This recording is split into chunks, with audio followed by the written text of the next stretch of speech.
2023, la situation de la pharmacie au Maroc.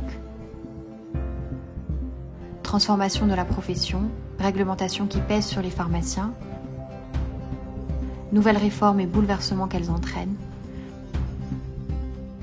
Le mécontentement est croissant dans la profession dans un climat de grève généralisée qui se prépare. Regard d'un pharmacien d'officine sur la situation. Raji Abdrahim, je suis pharmacien d'officine à Mohammedia. Le Maroc compte à peu près 12 000 pharmaciens. Ces pharmaciens sont répartis à travers tout le royaume et assurent un service 24 heures sur 24. Il y a les pharmacies de jour et les pharmacies qui prennent la relève, ce sont des pharmacies de garde. Les pharmaciens embauchent à peu près 30 000 employés à travers tout le Maroc. Ces employés aident le pharmacien dans son exercice au quotidien. Le pharmacien a plusieurs missions. Le rôle du pharmacien est très important parce qu'un médicament, ce n'est pas forcément un produit anodin, donc il doit être pris dans certaines conditions. Le pharmacien, quand il dispense ce type de médicament, il doit tout faire pour que ce médicament soit donné dans de bonnes conditions et soit utilisé dans de bonnes conditions. Il faut éviter le mésusage. Il y a également le conseil en officine. C'est le malade qui se présente à la pharmacie avec des symptômes et le pharmacien doit lui donner des produits, des médicaments. En général, on parle de bobologie, c'est-à-dire les maladies courantes, et on doit donner en principe des médicaments qui sont à prescription facultative. Généralement, c'est pour soigner la toux, la fièvre et des maladies bénignes et courantes. Le troisième cas, c'est le rôle du pharmacien pour orienter les patients. Comme nous le savons, donc le pharmacien, c'est le point d'entrée du système de santé, étant donné que l'accès est gratuit, donc les malades n'hésitent pas à aller voir directement le pharmacien.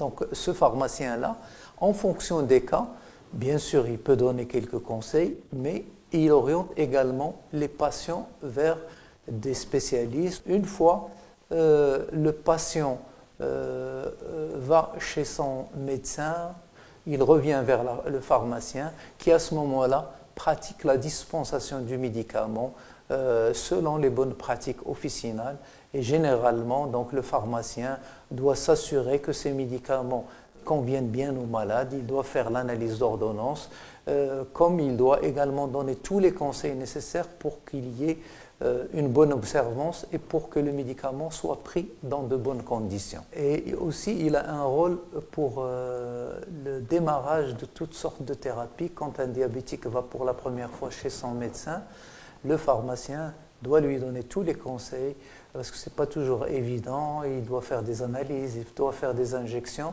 et le pharmacien est là pour l'assister dans ce rôle. Et donc, le tout est de faire de ce patient un vrai acteur de sa santé pour être sûr qu'il sera bien pris en charge. Les pharmaciens aussi participent à des campagnes de sensibilisation.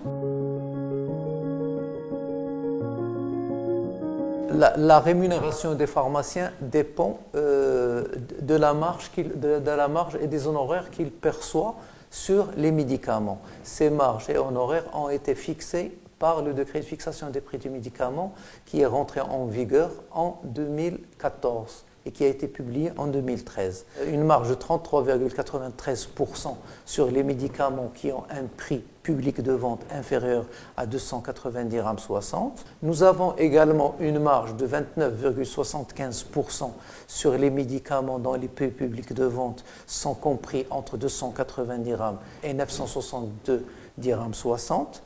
Quand le prix est supérieur à 962 dirhams 70, le pharmacien perçoit un forfait et non pas une marge. Donc il y a deux cas de figure. Si le prix public de vente est inférieur à 2875, ce forfait brut est de 300 dirhams. Quand le prix dépasse 2875, ce forfait atteint 400 dirhams.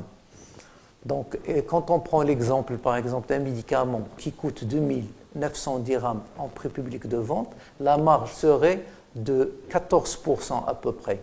Par contre, quand un pharmacien dispense un médicament qui a un prix de 40 000 dirhams, ce forfait, si on le transforme en marge, il devient 1%. Donc c'est une marge insignifiante.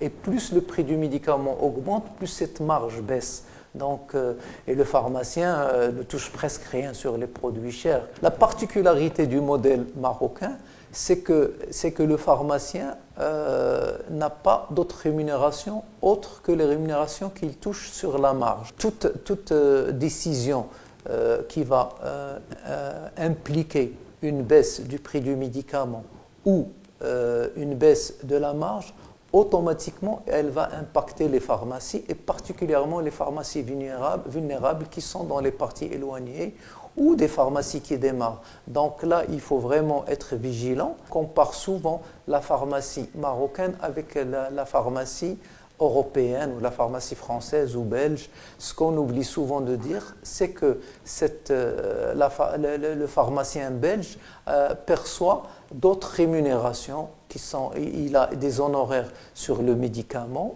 par ligne, il a également des honoraires par ordonnance, il a des rémunérations pour ses missions, ce qui lui permet d'avoir des rémunérations supplémentaires. Donc plus de 50% de ses revenus proviennent de ces rémunérations. Donc il ne dépend pas uniquement de la marge. C'est ce qui les rend moins vulnérables aux fluctuations des prix des médicaments. À vrai dire, c'est une profession que j'ai toujours appréciée depuis ma tendre enfance. Et donc, je me rappelle, j'allais souvent chez le pharmacien de mon quartier. C'est un monsieur très apprécié et connu pour ses compétences, pour son implication, c'est quelqu'un d'exceptionnel. Et moi, j'ai gardé le souvenir de ce pharmacien-là. Et je rêvais à l'intérieur de moi de faire un peu comme lui. Et le temps est passé, donc je me suis inscrit en pharmacie. Et d'ailleurs, j'ai fait mon premier stage de pharmacie chez lui. Et voilà, c'était le confident de tout le quartier. Et ma famille n'échappait pas justement à cette règle-là. Et on allait le voir pour n'importe quel souci de santé, et pas que la santé. Et c'est ce qui m'a réellement donné envie de faire la pharmacie. C'est vrai que la pharmacie a changé ces derniers temps, mais en réalité, le retour des patients est souvent gratifiant. Quand vous conseillez à une maman d'aller voir un pédiatre et quand elle revient vous voir le lendemain pour vous remercier, c'est quand même, ça vous donne une dose de dopamine et ça donne un peu un sens à ce que nous faisons. Puis même le diabétique qui démarre son traitement et quand on est là pour l'aider, parce que ce n'est pas toujours facile.